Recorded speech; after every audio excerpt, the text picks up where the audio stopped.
This is Newcap News with Brian Lentz. Good evening and thank you for joining us. Maidstone RCMP continued to investigate after a fatal collision last week. Shortly after 5 p.m. Friday, a car and semi collided on Highway 685.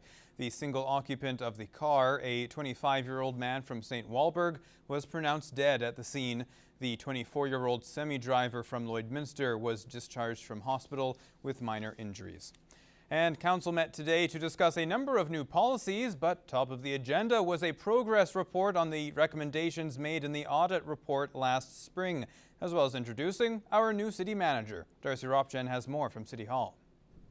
Relatively quiet day today here at City Council. The Big News Council said goodbye to interim city manager Rick McDonald. He was, of course, hired last March after the CUF report came out.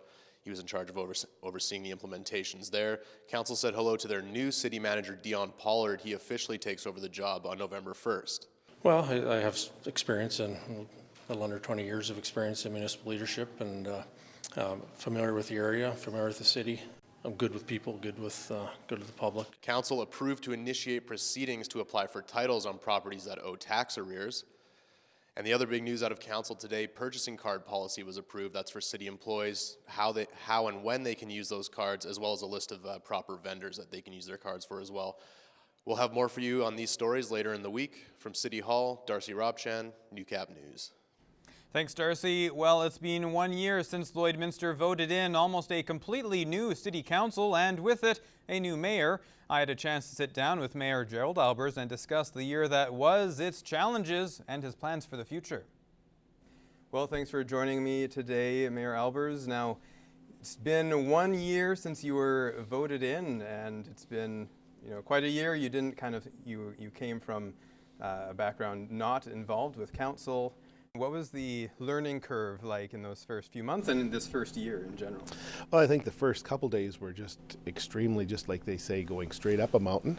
It smoothed out a little bit. The angle came down a little bit as we went on. Administration did a great job getting us up to speed, starting our roles and responsibilities as council. It's been a busy year talking to people and hearing their concerns and trying to get answers to those concerns that they do ask. And what have been some of the surprises that you've come across in these, compared to what you were expecting going in? Well, I think the biggest one is actually the number of events and activities our city hosts. I think a lot of people realize we're a young and active city, but it's incredible. My social calendar has changed dramatically. I enjoy it. It's really nifty to be greeted by the kids, greeted by adults and young people and seniors.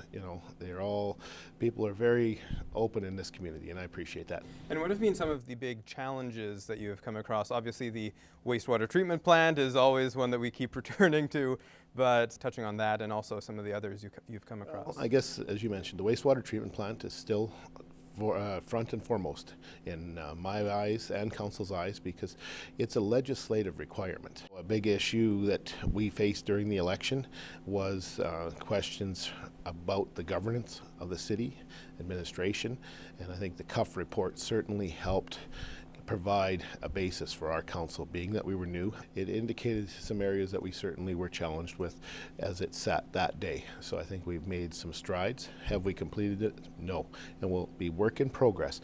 And I think that's what people need to realize, is that it's important, and we need to realize that as well. Things aren't fixed in one day. It's not like simply going out and reshingling your roof because you've got a leak. What have been some of the major accomplishments that you're proud of in this first year? There's a lot of positive in the city, and that's what we really need, because we went through a tough economic period and we're still not through it completely. We've saw some pickup, but those to see the city survive and continue on, those are huge accomplishments. So, you're 1 year in. Where do you go from here for the next few years? I know we'll be doing a fair amount of planning, making sure that we're looking at that next big ticket item after the wastewater treatment plant gets started as to where we want to go as a city, because we balance the needs to the wants, and it's a continuous program, and we need to make sure that if we don't build it, we at least set the next council up for success, that they know what people want and are hearing that message. Well, that's all for my questions today. Thank you very much, Your Worship, for coming in and sitting down with me. Thank you. It's been a real pleasure. I've had a great first year. Looking forward to 3 more.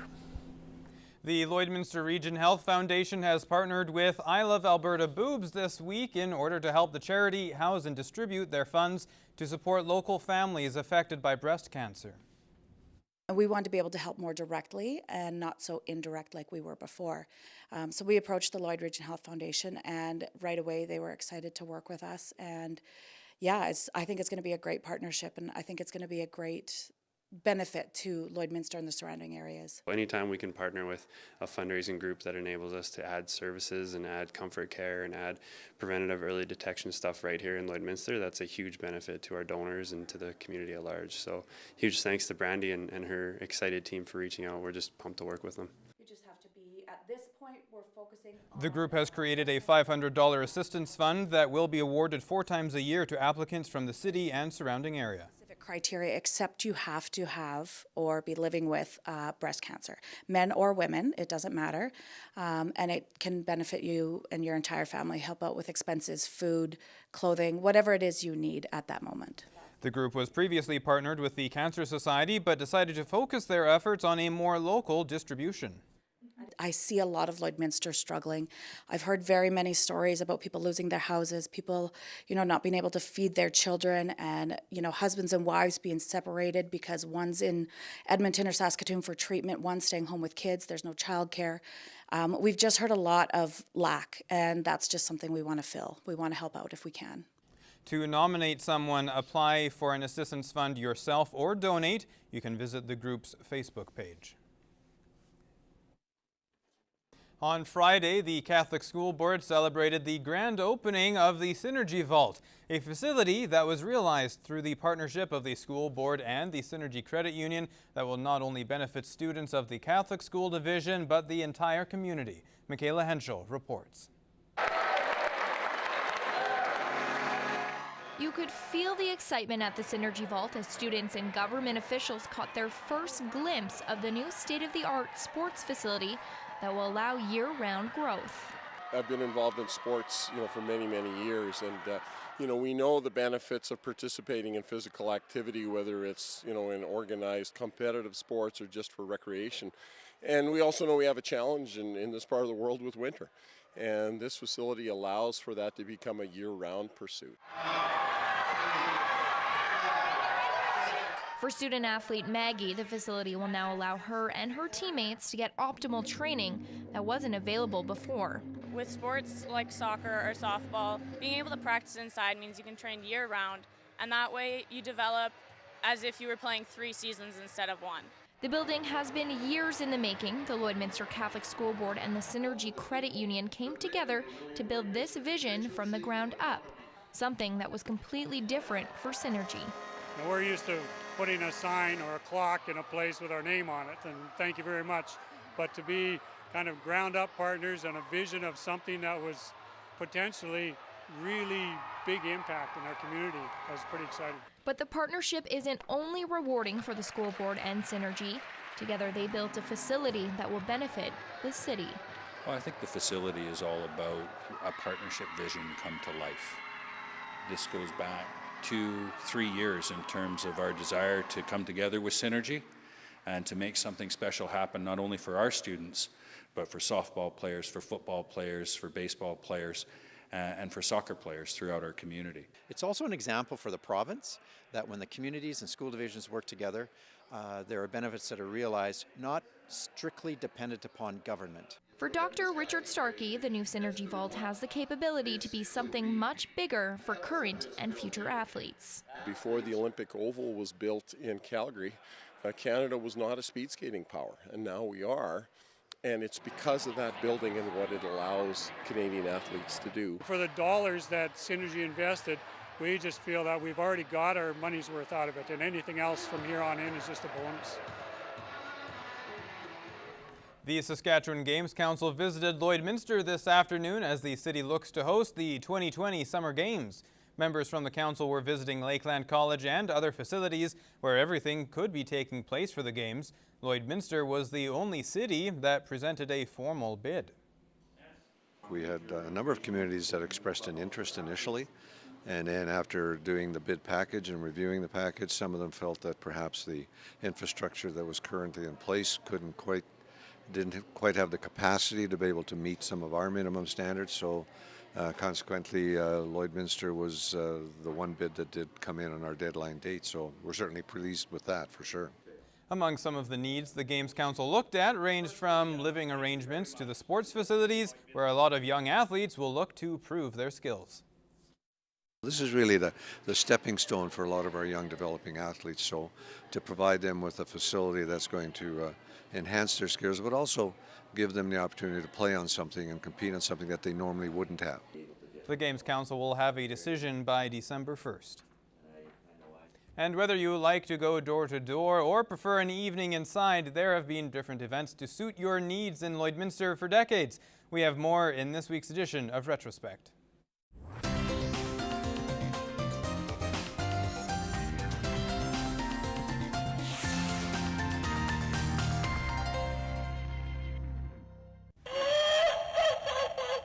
Halloween's here again, and it seems like a million events were taking place all around town.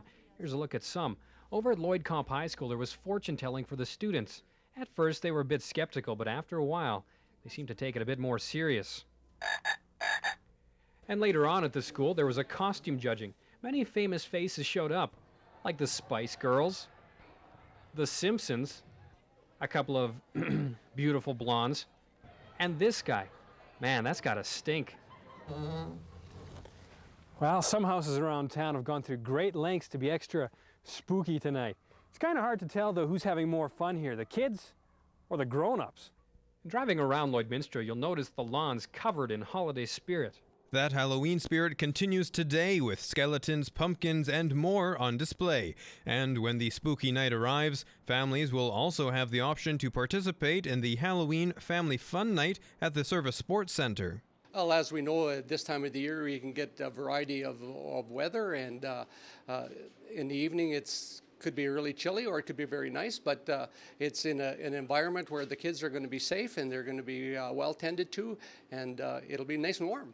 There's no need to pre-register, and the night is free to attend. We're anticipating about 1,000 children coming to the event, where it's a safe, warm place, and it's absolutely free. And so we'll have lots of treats, games and face painting and bouncy castles, all kinds of sort of things that kids enjoy. Doors open at 5 p.m. and the fun continues at the Service Sports Centre until 9.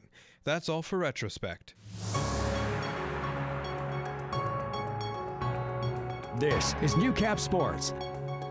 For 16 years, Theo Fleury was one of the NHL's most controversial players. He won a Stanley Cup with the Calgary Flames in his rookie year, and although his career was a success, in some ways it was a disaster in others. Recently, our Lance Phillips sat down with the Saskatchewan native and brings us part one of an exclusive interview with the Flames great.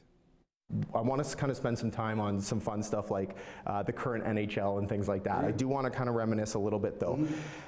Like you, I have had my struggles as well. For me, it's been depression. It's always been something that's been there and kind of reared its ugly head more noticeably 6 or 7 years ago, where I really seeked help for it. And I'm saying this because I know how hard it was for me to come out and say, I have this problem. But when I did, I found it incredibly empowering. How did you feel when you first were able to come out and tell people about the issues that you'd had? Well, I think I was like anybody else, you know, a little bit fearful, a little bit scared,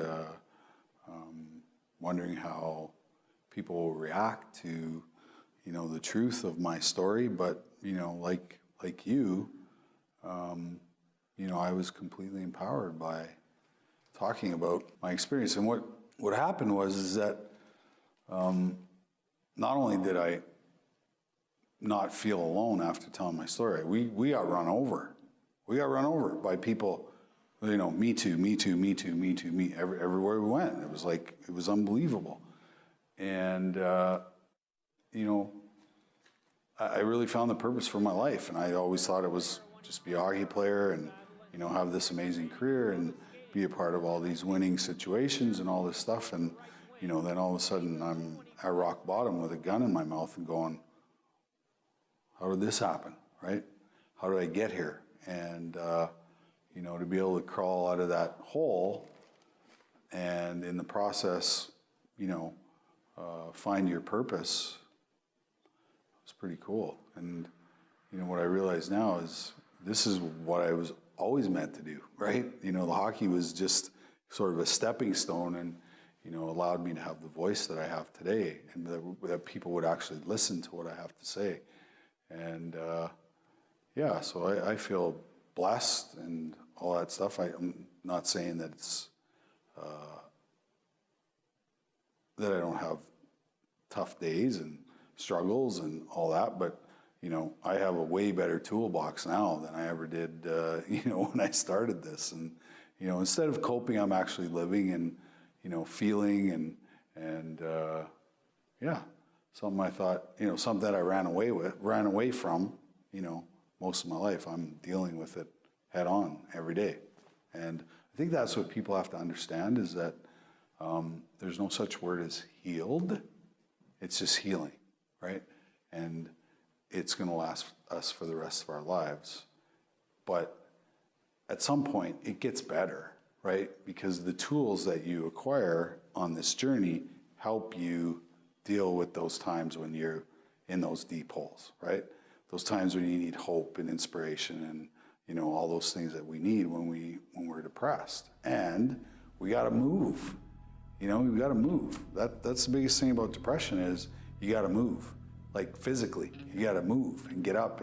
And I know it's not easy when you're in that space to do it, but I find that every time I get there and I move, it gets easier because I know, because I'm retraining my brain, I'm retraining the depression that I got to move, right? And every time I move and not allow myself to just, you know, sink into the depression, it rewires my brain and starts me, you know, on a path. And I'm more aware of when I'm falling into depression. So yeah, I would tell people that don't be too alarmed.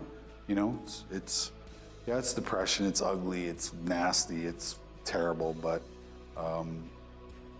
you can deal with it and come to a point where, you know, those long periods of depressions become short periods. High school football in Lloydminster has always been a great draw, and this year's Wheatland Football League Championship was no different. Armstrong Field was the site of a rematch between the Lloyd Comp Barons and Holy Rosary Raiders, and it gave fans everything they hoped it would. Lance Phillips with more.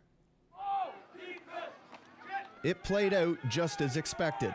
Two strong defensive teams battling for field position with neither giving an inch. In the end, Holy Rosary earned an 11-9 victory to claim the Wheatland Football League Championship, in the process exacting a measure of revenge against its crosstown rivals for a Week 1 loss. We said, hey, you know, that was first game of the year.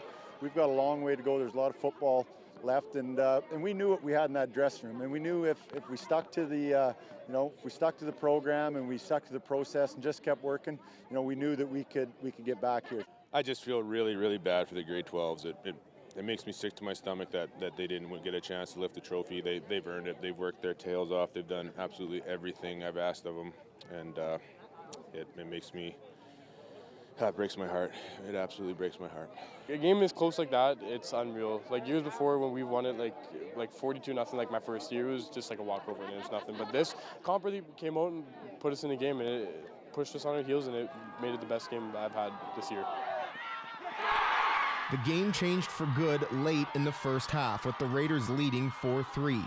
A Garrett Musgrave pass was intercepted by the Raiders' Travis Moreland, resulting in 6 points, and at the same time, dealing a blow the Barons never recovered from.